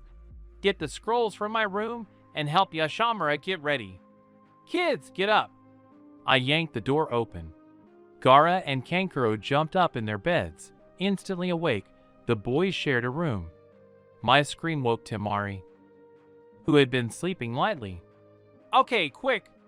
We're packing up and leaving the village. I don't know anything myself, Yashimaru told me. Pack only the essentials. Got it. Temari rushed off to her room. It seemed some of the shinobi rules had already been firmly drilled into her head. I helped the boys get ready. Literally 10 minutes later, we were all standing on the 1st floor, fully prepared to escape. I silently thanked my suddenly awakened paranoia.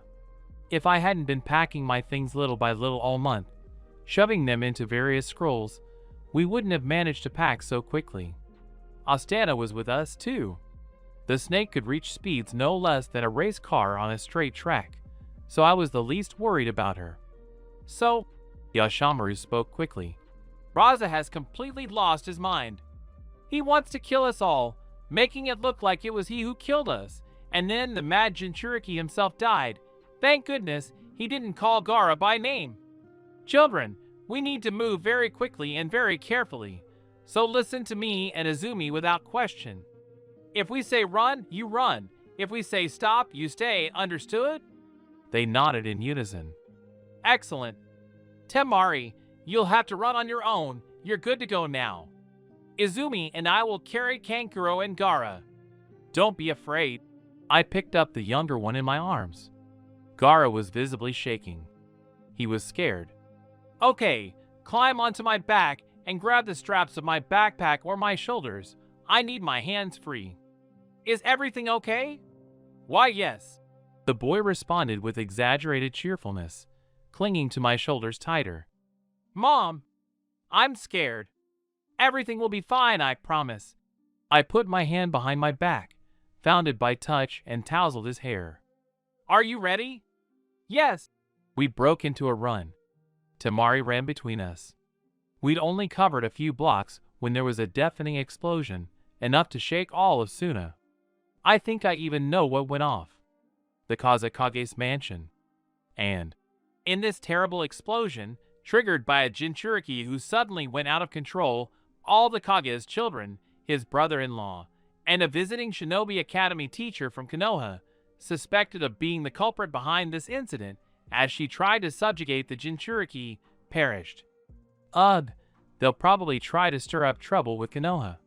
No way. We'll get back there first. And Minato will learn a lot about his ally, the fourth Kazekage. But there are some advantages. The streets are pristinely empty, meaning no one will notice us. We hid in the shadows of a building for a while, waiting for the last patrolman to rush past, and then ran past the deserted wall. One shinobi remained at his post and rushed to intercept us, but Astana intercepted him almost immediately, before he could even scream. A quick bite to the exposed part of his leg, and the completely paralyzed shinobi falls from the wall, naturally, head first, and breaks his neck. And when they find him, there will be no trace of the poison. Astana's poison disintegrates in minutes. So, it was clearly an accident. The shinobi jumped towards us from the very top, and from such a height, shinobi or not, it is impossible to fall alive. Where to? Yashimu exhaled as he ran. Konoha, I breathed out. It's pretty hard to run on the sand. There's no solid footing, especially since Temari, who's just starting her shinobi training, is with us, so we have to save our breath. Brother will help. Astana, warn me. A snake can crawl much faster than we can run, especially with 3 children, so it will warn Orochi. And he will think of something. We ran towards the border with a land of fire for the rest of the night and most of the morning. When a tired Temari began to stumble, we stopped briefly and decided to formulate a plan of action. A group of small rocks provided the perfect cover for a short time. So what are we going to do? Yashima asked, pulling his backpack off his shoulders. It looked rather comical that the backpack was filled with nothing but scrolls. Konoha can take us all. I shrugged, carefully lowering Gaara, who had managed to doze off, from my back. You know, I have an older brother there. He'll convince Minato-sama to take us in. Besides, I'm the children's official guardian. I'm their mother. And you're their uncle. Temari, you better get some rest too. I nodded at Kankuro, who had rested his head on my lap. I was holding Gaara in my arms. You'll need your strength. The girl obediently lay down on the other side of her brother and fell asleep a few minutes later. And who is he that he's so influential? You never talk about him, do you? Okay, I'll be honest. He'll find out sooner or later anyway. My older brother is one of the Sannin. She caught his stunned look and finished him off. The snake Sannin, Orochimaru. That's it, turn out the lights. Curtain! Yashimura froze, his face so stunned he could have been a statue. I hope he doesn't have a heart attack. I can't save him.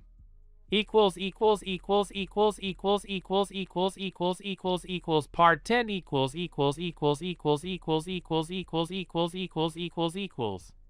Why your brother is the snake Sannin Orochimaru. Quiet, you'll wake the children. I hissed, soothingly stroking Temari's head as she stirred. Yes. Orochimaru is my older brother. Just please keep this a secret. No one should know about this. Besides, damn, how can I tell this so that it's both truthful and doesn't really make anything clear? Okay, we'll figure it out. We're not blood relatives. Orochimaru's parents died when he was about 10 years old. That's when the war happened. I also lost my parents early. He took me in and raised me.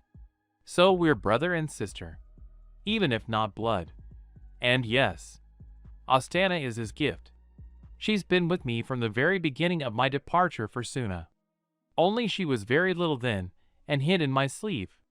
I knew, of course, that all the Sanins were a bit nuts, but that it extended to their relatives too.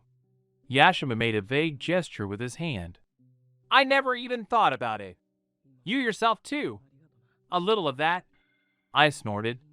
And I owe you an apology. I doubted you. I thought you would put the race's orders above your feelings for the children. So forgive me for those doubts. I bowed my head. It's okay. He waved it off. I doubted you too. I thought you were up to something nasty. If you hadn't been there when Temari and Kankuro got lost, I would have thought you'd kidnap them and run away. But when I saw you with them, I realized you were taking them home. It was a relief. And I'm glad you were the one sent to our village as an academy teacher. Now my nephews have a mother. It's unpleasant to admit it, but Izumi, you've done more for them than I ever could. You have no idea how much more I'll do for them. Okay, enough sitting around. We've been sitting here for 3 hours. My legs are already numb. Sorry, kids, you can get some sleep later. And something to chew wouldn't hurt. I think we can easily make it to the border today, and then Aniki will pick us up. Kids, wake up. We need to keep going. I called quietly. Gaara stirred and wrapped his arms around my neck, burying his face in my shoulder. Kankuro cracked one eye open, muttered something, and turned the other way. Anyway, only Temari woke up. Wow, she yawned, covering her mouth with her hand. Do we have to go already? Yes. But first we need to eat. Yashimu, look, there should be a scroll with provisions right on top of the backpack. It's specially marked.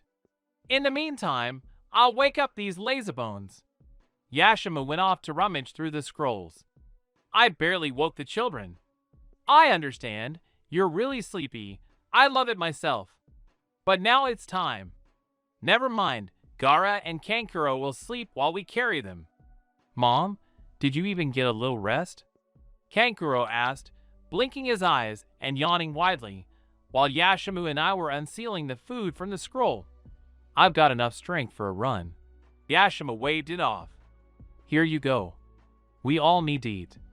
After chewing, we moved on, throwing the little ones back onto our backs. My stomach clearly objected to this treatment. Well, it's understandable.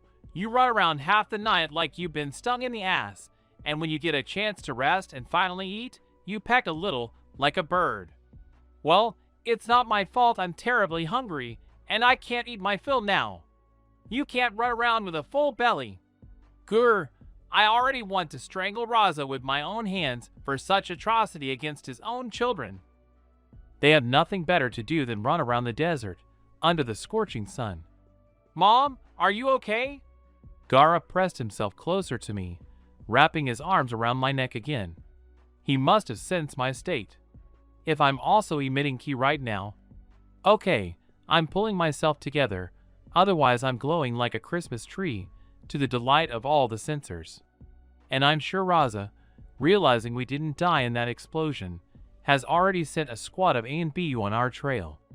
And something tells me they'll return us to the village in pieces, blaming it all on me, a furious Gaara, and a crazy Shikaku. Not a chance. And I won't give them the children. Yeah, everything's fine. Okay, I forgot something. I stopped mid-step. I don't need it anymore. I took Suna's temporary forehead protector off my neck and tossed it away. Well, I've always been pretty good at throwing things. I love throwing things around. The forehead protector flashed and disappeared between the dunes. That's it, goodbye, Suna. Maybe we'll come back here someday. After all, Gaara was a good Kazekage in canon. And I'll personally kill his dad if he tries to get involved in Konoha. And Aniki will add to that. Midly forgetting everything, I was still as far away from the country of love on all fours and ass, and I briskly trotted after the others. We finally reached the border within a day. We had to stop a few more times to get something to eat. The last thing we needed was to starve the kids. Finally, we hobbled to the border with fire. I was ready to curse, loudly and with feeling, to make Haydn jealous. That's fine in anime, 10 minutes max, and you're already in a different country. But in reality, it's different. And I won't even mention the sand that by the end of the journey, we were shaking not only out of our sandals, but practically out of our ears, and, pardon me, out of our underwear. When Yashimaru and I were running to Suna, it was a little easier, but not much. But we didn't have the kids with us then, and you can't run very well with that kind of weight around your neck. We crossed the border at night. It turns out, I can see very well in the dark. So where's my prodigal brother? He promised to meet us at the border. Ah! Tamari's scream turned into a shriek, then into an ultrasound. There's a ghost! Aya! She lunged after Yashimu, still screaming. Kankuro grabbed his shoulders in a death grip, and Gaara, taken aback, nearly strangled me. Yashimu and I drew our weapons in unison. Okay, so where's that ghost? Ah, there I see it. Something white gleaming between the trees. And it reminds me of something. No one's ever called me a ghost before. Guys, stand down. These are our own people, Gur. I'm going to give him a good whack on the head. Tamari nearly turned gray with fear. And me too. Calm down. It's not a ghost. I put my weapon away, and Tamari stopped screeching. It's that nasty, insolent, and disgusting snake Sanin Orochimaru, I said, casting a pointed glance at Yashimura. No one needs to know we're related just yet. Yashimura got the hint. You're the kind of person I'd send to my death. Why are you scaring my children? Yes, yes, yes. I'm very glad to see you too, Orochimaru snorted. Let's go! We have a temporary camp nearby. You can rest, and then we'll head to Konoha in the morning. Minato already knows. 3A and BU jumped out of the trees behind him. So who do we have here? Cat, dog, and raven. What a porcelain zoo. I bet it's Tenzu, Kakashi, and Itachi. Okay, there's a furious, ash-colored hedgehog poking out from behind one of the masks, so I wasn't mistaken. They brought us to the camp. The children were immediately fed and sent to bed. Yashima left with them. We were running around. I'm glad you're safe, Amuto. Orochimaru quickly came up to me and hugged me. We haven't seen each other in 4 years. I missed you too, Aniki. By the way, I pulled away slightly. You haven't changed much, even though you're almost half a century old. Izumi! He feigned indignation. Then he laughed. Okay, go ahead and tell me what happened to you during this time, and how you were thrown out of the village. I couldn't get a word out of Astana. She came running to me, hissing that you were in trouble. Like, grab your feet, Orochi, and run to the border with Vetro. Your sister's in trouble. Well, I went straight to the Hokage, grabbed the ANBU, and came here. At least we made it in time. I told my brother everything. He laughed out loud at some parts, especially the awkwardness of Gaara's upbringing. And when I told him how he stole Yashimura's headband and ANBU hat and then hid them, I was just glad I'd put up the soundproof barrier. He was literally rolling on the ground laughing. Then I started pressing him for information. Now I was the one laughing. Naruto was driving everyone in Konoha to the brink of a heart attack. And he's almost 10 months younger than Gaara. It seems Naruto's love of jokes is in his blood. And the old geezers are still enjoying life. True, things aren't all that rosy for them. Minato sends them packing from time to time. Far away, and for a long time. I wonder if there's a Japanese version of the Russian folk curse word. Well, there is Haiden. But now it's clear why the Uchiha clan was plotting a coup back then. Grandpa Hiruzen turned out to be far from as white and fluffy as he seemed. This was revealed by my brother and Tsunade's joint research. As it turns out, the numbers of all the Konoha clans had significantly declined during Hiruzen's reign. Some were reduced to mere tatters, like the Uzumaki, who were Konoha's allies, and several of whose families lived in the village. Shinobi often died on missions, especially the young and talented ones. Take Shursui, Itachi's best friend, for example. They tried to assassinate him 5 times, and all the missions were given out personally by Hiruzen. So that's the story. With kittens and nails. He wanted to weaken the clans, but strengthen the village. Well, something like that. In my opinion, it's insane. Totally crazy. Minato, on the other hand, genuinely tried to strengthen the village. He helped talented clanless shinobi, selecting strong teachers from clans who could unlock their potential. In short, Grandpa screwed up big time. When these facts came to light, I'm sure my brother had a hand in it.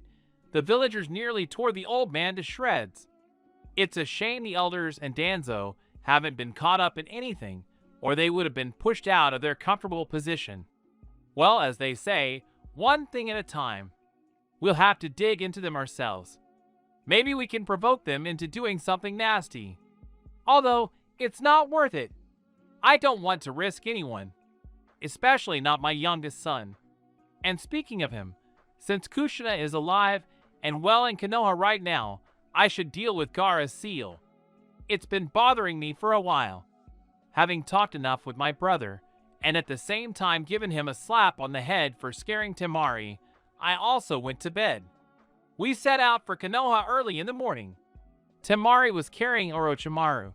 It seemed they'd already become friends. Which is good. Oh, here's my home village. Hello, home, as they say. And we're back quickly. Okay, now I need to talk to Minato. I won't let you return the children to Raza or send Yashamaro back to Suna to certain death. Now, where are my guardianship papers?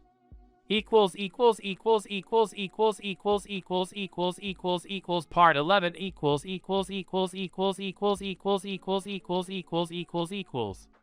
So, the debriefing has begun, the second one this day.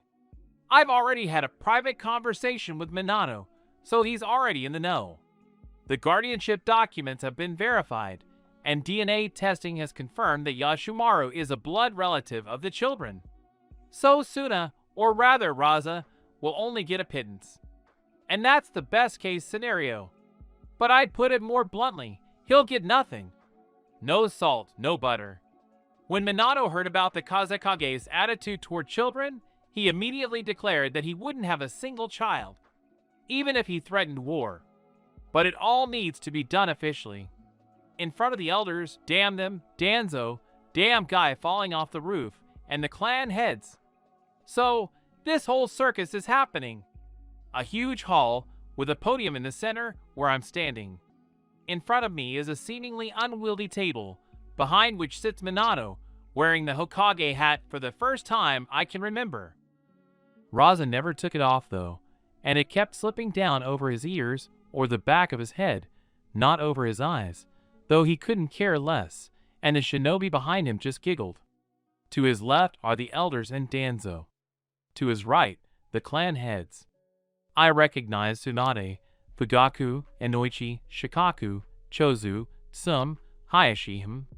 I think the head of the Aburin clan is called Shibi, and he's Shino's father, and another man I didn't recognize, apparently the head of the Sarutobi clan, from which the third one hails. Basically, all the big shots are here. The concert by request has begun. To my left were the shinobi and civilians of Konoha. Among them, I spotted my brother, Kushina, and Naruto. Well, and another 24 people I knew from anime, and some even in person. To my right was Yashimura and her children. It was like a trial by jury. Damn it. Oh well, Russians don't give up. And who cares that I'm supposedly Japanese now? My soul is Russian. so we'll get through this. So we await an explanation, croaked the elder, Koharu, I think. I've never been able to tell the difference between this sweet couple. They're at the top of my list of favorite characters. From the bottom. Okay, but I don't like the way they look at my children at all. Izumi! Minato pushed his hat back to keep it from slipping over his eyes. Did I understand correctly that Sabaku no Raza, Yanden Kazekage of Sanagekure, tried to kill you? Exactly. Less than a week ago, the Kazekage's mansion was blown up, with me, 3 minor children of the Kazekage himself, and his brother-in-law all inside. The looks on everyone's faces fell. I know how to shock. Therefore, I request that the Kazekage's relatives present be admitted into the village, under my personal responsibility. Why? The second elder grimaced. But I simply ignored him. I don't even remember his name. As far as I know, Yashimura is one of Suda's most talented medics, and he was also a member of A&BU. Minato seemed to be ignoring the hissing of these 2 old vipers with missing teeth, who could only rattle their rattles. I think our village could use another skilled shinobi. I won't ask you to reveal any of Suda's secrets. He turned his head to Yashimura. We could even ask the Yamanaka clan to install a mental block so no one could see these memories. Thank you, Minato-sama. Yashima bowed his head low. And the children? Koharu, or whatever her name was. She grimaced, as if she had bitten into a lemon. Who needs these extra mouths? Izumi, you'll continue teaching at the academy. The order transferring Temari to one of our classes will be ready tomorrow. And the elders are already gritting their teeth at such blatant disregard. It seems they're just decorations under Minato, nothing more. And the clan heads know it. Look, they're already barely holding back their giggles. Only Fugaku is sitting there with a stony face. But he's an Uchiha, he deserves it, and Shikaku, but I think he's just brazenly dozing with his eyes open.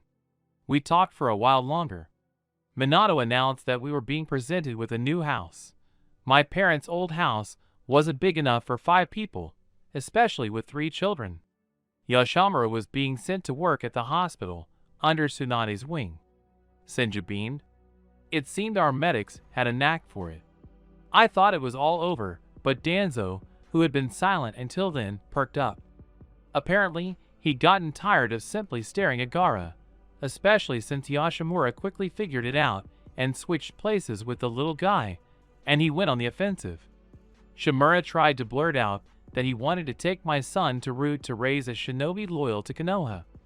Yashimura and I both bucked in unison. I barely restrained myself from telling Danzo off for good. I'd also explain the route in detail. That's out of the question. Minato's voice became the temperature of absolute zero, 200 degrees below 0 Celsius. I told Minato that Gaara was a Jinchuriki, so he quickly grasped the situation. Apparently, Danzo isn't particularly popular. He's probably already tried to snag Naruto. By the way, Minato promised to send Kushina to us to deal with Gaara's seal. I wonder why Shimura targeted Gaara specifically. Did he sense the One-Tail's chakra in him? But how? He doesn't have a Sharingan, and he doesn't expect one. Maybe he's a censor? Damn it, Kishimoto. I hope you're not kidding. There's barely any information about Danzo. He lived in Konoha, did nasty things to everyone, got the Uchiha clan wiped out at his behest and blamed it on Itachi, made Orochimaru a missing mean, implanted the first ninja's DNA into himself, and planted stolen Sharingans in a rake, stole Shirsue's eye, almost became Hokage, died at Sasuke's hand, was Hiruzen's friend, a Hokage candidate, helped start the Fourth World War, and even acted out something during one of the previous wars. That's it. And not a word about his abilities. Grr. Phew, finally this circus is over. We can go see our new house. Oh no, that's not all. Minato and Kushina dragged the 5 of us off somewhere. Well, Minato smiled, taking off his hat, which he clearly found tiresome. It's official. Welcome to Konoha. He handed Yashimura the village's new forehead protector. He turned the forehead protector over in his hands, then, with a maniacal grin, removed Suns, pulled out a kunai, and slowly crossed out the village symbol. After that, the crossed-out forehead protector went in the trash. Well, basically Yashimura did the right thing. He's probably already been labeled a missing nin. We fled the village, kidnapped the Kazekage's children, took the Jinchuriki with us. But who cares now? Come on, I'll show you your new house. Kushina smiled and led us, at the same time giving the children and Yashamura a tour of the village. I liked the house. It had 2 floors, not counting the attic. Behind the house was a small training ground. There was also a rather beautiful garden, surrounded by a low fence. A mere formality. A shinobi could climb over any fence if he wanted. Even barbed wire wouldn't save him. The house's final plus was the sprawling rose bush under one of the windows. I've always had a soft spot for those flowers, especially the dark red ones, almost burgundy. Just such a bush was growing under the window. After exploring the garden, the children also found a stream near the training ground and went to inspect the house. Mom, Kankuro tugged at my sleeve. Are we going to live here now? Exactly. Now our home is here. I crouched down next to the children. And now everything will be fine. I promise, you will find many good friends here, and no one will be afraid of you. Really? Gaara beamed. He had no friends in Suna except his sister and brother. The children were so frightened by the rumor spread by Raza. I nodded with a smile. The happy boy hung around my neck. I picked him up, and we went to choose rooms. The result was this. The largest rooms were on the first floor, so there would be a kitchen dining room, a living room, and a playroom for the children, where they could also do their homework after classes at the academy. The second floor contained the bedrooms of Kankuro, Temari, and Yoshimaru, along with the latter's office. There were also 2 bathrooms. And the third, which was the attic, although it didn't look like one, contained my room, Gaara's room, and my office. There was also a cluttered storage room there, clearly left over from the previous tenants. I think I should take it apart. Maybe something useful will fall out. Minato sent his students over literally a few minutes later. So Kushina handed them the sealing scrolls and sent them off to move things. The scrolls aren't made of rubber. They'll still have to go back and forth and stuff everything back in, so this job is perfect for them. Naruto also came with Minato's students, namely Rin, Kakashi, and Obito. The cute, blue-eyed blonde made me feel very touched. The boy immediately tried to befriend my children. Neither Kushina nor I objected. And the children certainly didn't. It seemed Naruto had few friends either. So, within a few minutes, the 4 of them were exchanging impressions, examining the junk we dug out of the depths of the closet. And most of it was just that, junk, no longer good for anything. But something the local hoarder had been hoarding, hoping he'd need it someday, yeah. We'd immediately give it to the children to drag out into the street, then throw it all out at once. But there were some useful things too. First, 3 sealing scrolls fell right on Rin's head. Inside, we found several sets of bed linens in a variety of colors, from creamy white all the way up the rainbow, a few even with patterns, and curtains for the windows. Apparently they'd been bought, stuffed into the scrolls, shoved into the closet, and conveniently forgotten about. Thanks to the owner's sclerosis, we're down 1 item on our shopping list for the new house. And the list? A whole roll. The next find particularly delighted the children. I don't even know who lived before. A meter-long plush toy of the 9-tailed fox. The grin turned out especially lifelike. The children were simply delighted. After fighting to get this dusty monster, we'd promised to return it once we'd knocked all the dust off it. This puzzled Rin.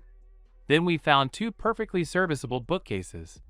We just needed to replace a couple of broken shelves and tighten some loose screws, and they'd last a long time. So let's get settled. This isn't a former communal apartment where even a hamster would be cramped.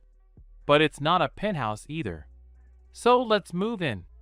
We still have to deal with Gaara's seal, but that can wait a couple of years. Oh well, we'll see. Commentary on Part 11. Plyashkin, a character from V. Goggle's book, Dead Souls, was maniacally greedy, collecting even truly unnecessary junk that belonged in the trash.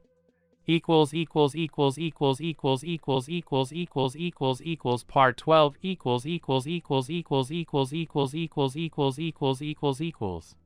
So,